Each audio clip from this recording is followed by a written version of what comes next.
Hamilton.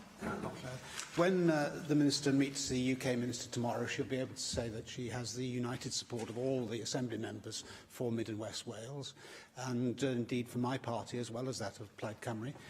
in what she says. She's absolutely right, of course, in relation to West Wales, one of the poorest parts, not just the United Kingdom, but in fact Western Europe, that it's quite wrong for government to take what might be called a sort of hard-nosed commercial view of relocation, simply to save a few bob here and there,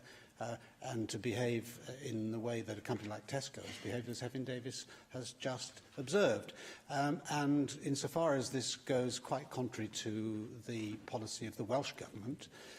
in this respect,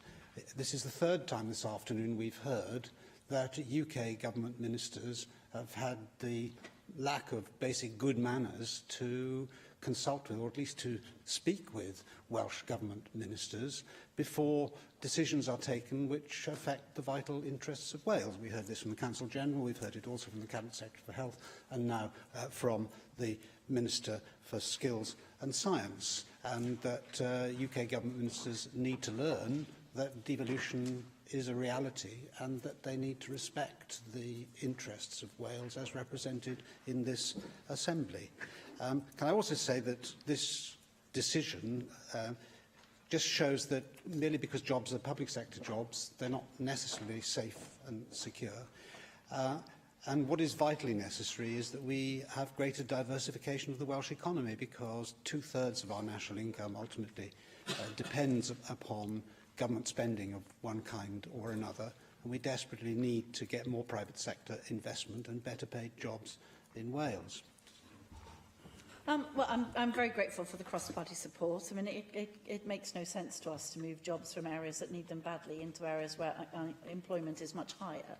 I don't have all the details of the plan for the big new office, nor of the closure of some of the, I presume, some of the satellite offices around it, but I will be seeking clarification on that, and indeed we will be seeking to affect the location of that centre. I don't have the detail of that yet, but we will be seeking to get it. In terms of the diversification, I mean, I don't disagree with that really, but also we want the UK government to commit to keeping good public sector jobs in areas of Wales where that employment is needed. They're often seed jobs, they often keep a small local economy afloat, you know. All the cafes and little shops around these centres also struggle once they